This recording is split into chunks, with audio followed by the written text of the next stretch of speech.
Police వ్యవస్థను నీరుగార్చి law and order మొత్తాన్ని కూడా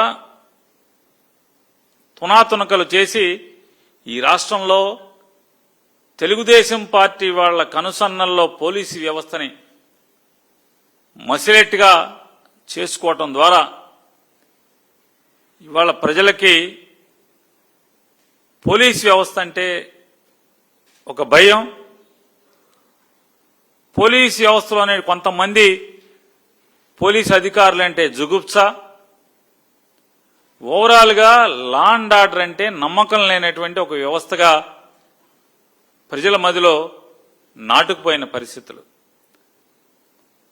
రెడ్ బుక్ రాజ్యాంగంలో అసలు మహిళలకి ఈ రాష్ట్రంలో రక్షణ లేకుండా పోయినటువంటి పరిస్థితులు వచ్చినాయి.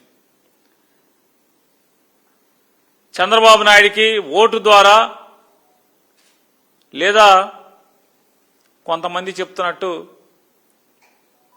మెషిన్ ద్వారా, యంత్రం ద్వారా వచ్చినటువంటి ఈ అధికారం, ఆ అధికారం ద్వారా పోలీసు వ్యవస్థని అండగా పెట్టుకుని టీడీపీ నాయకులు, కార్యకర్తలు యథేచ్ఛగా అకృత్యాలు, విధ్వంసాలు, ఘోర అఘాయిత్యాలకి పాడుపడుతున్నటువంటి పరిస్థితులు వేళ ప్రజలు నిస్సహాయ స్థితిలో చూస్తున్నారు.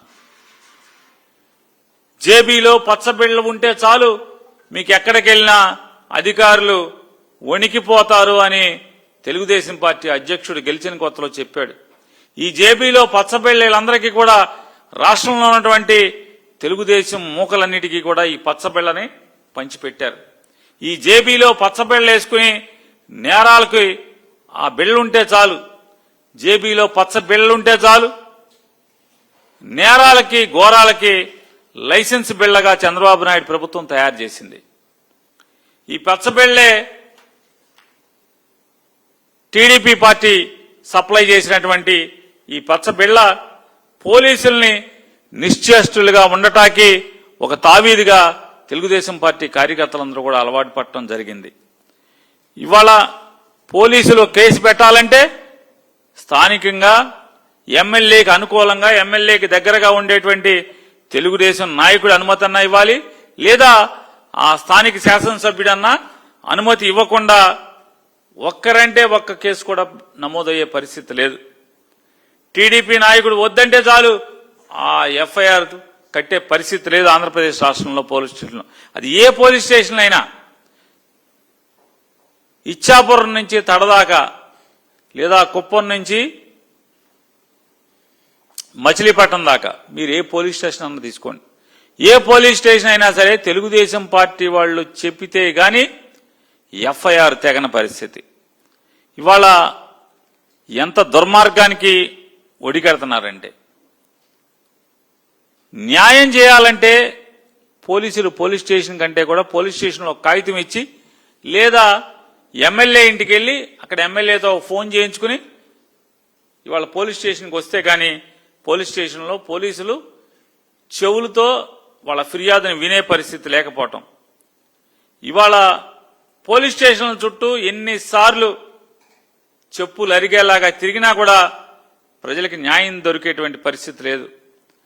పోలీసుల దగ్గర స్పందన రావాలంటే తెలుగుదేశం పార్టీ వాళ్ళు ఫోన్ చేయాలి, లేదా ఎమ్మెల్యే ఫోన్ చేస్తే గానీ పోలీస్ స్టేషన్లో ప్రజలకి, సామాన్యులకి న్యాయం దొరకనటువంటి పరిస్థితులు ఇవాళ ఆంధ్రప్రదేశ్ రాష్ట్రంలో గడిచిన 2 ఏళ్ల నుంచి మనం చూస్తున్నాం.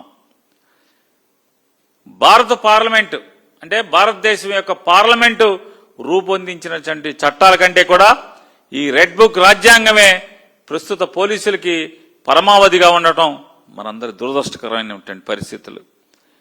బిఎన్ఎస్ కానీ బిఎన్ఎస్ఎస్ కానీ సెక్షన్ల కన్నా నారా చంద్రబాబు నాయుడు సెక్షన్లో, లోకేష్ సెక్షన్లో రాష్ట్రంలో అమలవుతుండటం మన కర్మ.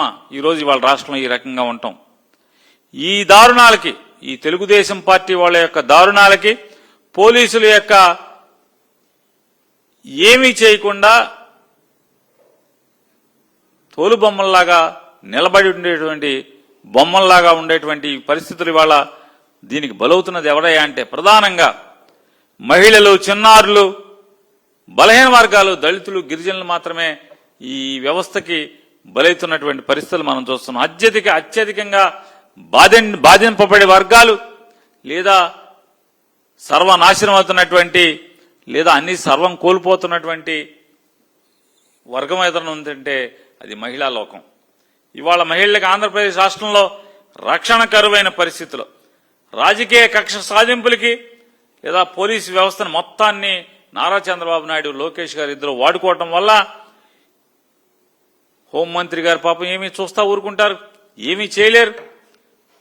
ఇంకో మంత్రి గారు ఇంకో ఉప ముఖ్యమంత్రి గారేమో నేను హోము తీసుకుంటా అని ఆయన అరువులు చాస్తుంటారు. కానీ మహిళలకి రక్షణ కరువు అయితే మాట్లాడేవాడు మాత్రం పట్టించుకునేటువంటి దిక్కు ఆంధ్రప్రదేశ్ రాష్ట్రంలో లేకపోవటం అనేది ఇంతకన్నా దరిద్రం ఏముంటుంది చెప్పండి. ఈ రాష్ట్రంలో నిందితులు గనక ముద్దాయిలు లేదా దాడులు చేసిన వాళ్ళు, ఈ తప్పులు చేసిన వాళ్ళు, దొంగతనాలు చేసిన వాళ్ళు, హత్యలు చేసిన వాళ్ళు, హత్యా యత్నాలు చేసిన వాళ్ళు, దోపిడీలు చేసిన వాళ్ళు ఎవడైనా అధికార పార్టీతో ఇంత పిసరంతా చుట్టరకు ఉంటే చాలు పోలీసులకి ఇక కళ్ళు చేతులు ఆడవు, చెవులు వినపడవు, పెన్ను కదలదు, వేళ్లు కదలవు, చేతులు లాఠీలు పట్టుకోలేవు. ఇవాళ ఆంధ్రప్రదేశ్ రాష్ట్రంలో ఉన్నటువంటి పరిస్థితి. కొందరు పోలీసు అధికారులు వృత్తిపరమైన వ్యక్తిగత ప్రయోజనాల కోసం ప్రభుత్వాన్ని మచ్చిక చేసుకునే ప్రయత్నంలో శాంతి భద్రతల నిర్వహణని గాలికి వదిలేసినటువంటి పరిస్థితులు ఇవాళ మన కళ్ళతో మనం చూస్తున్నాం. సాధారణంగా ఒక మహిళ పోలీస్ స్టేషన్ గడిపి తొక్కిందంటే ఎంత బాధ ఉంటే, ఎంత ఆవేదనతో అయితే న్యాయం కోసం పోలీస్ స్టేషన్ గడప తొక్కుతారండి, ఎంత బాధతో వస్తారు. అంటే కుటుంబాన్ని నడపాల్సినటువంటి, ఇల్లు మొత్తాన్ని గౌరవంగా నడపాల్సినటువంటి ఒక మహిళ పోలీస్ స్టేషన్ రక్షణ కోసం ఎందుకు వస్తారు, ఏ స్థితిలో వస్తారు? అయినా పోలీసులు స్పందించే గుణం లేకుండా పోవటం, స్పందించే పరిస్థితులు లేకపోవటం, ఇది పూర్తిగా నారా చంద్రబాబు నాయుడు ప్రభుత్వానికి ఇది దిగజారుడుతనానికి అద్దం పడుతుందా లేదా అనేది ప్రజలను ఒకసారి ఆలోచించమని చెప్పి అంటున్నాను. ఇవాళ ఎవరైనా పోలీస్ స్టేషన్కి వెళ్ళారు, ఆడవని మొగాయని, ఆఖరికి మహిళలు వెళ్ళి అయ్యా మాకు న్యాయం కావాలని చెప్తే ఫస్ట్ ఆ పోలీస్ స్టేషన్ నుంచి ఎమ్మెల్యేకి, ఎమ్మెల్యే పిఏకి ఫోన్ చేస్తున్నారు. ఏమండి ఈ పేట నుంచి వీళ్ళు వచ్చారు, వీళ్ళు మన తాలూకా లాగా కనపడతలేదు, జేబీలో పచ్చబిళ్ళ లేదు, ఏం చేయమంటారని చెప్పి అడిగే స్థితి ఈ రాష్ట్రంలో ఉన్నటువంటి పోలీస్ స్టేషన్లో నెలకొని ఉండటం అంటే సిగ్గుపడతానారు చంద్రబాబు నాయుడు గారు? మీరు సిగ్గుపడరా? తండ్రి కొడుకులు ఇద్దరు సిగ్గుపడే పని లేదా మనకి?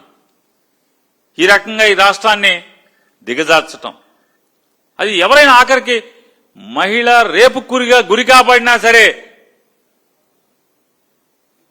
పోలీస్ తీరు ఈ రకంగా ఉంటాం. మరిన్ని అప్డేట్స్ కోసం ఛానల్ ను సబ్స్క్రైబ్ చేయండి. నోటిఫికేషన్స్ కోసం బెల్ ఐకాన్ పై క్లిక్ చేయండి.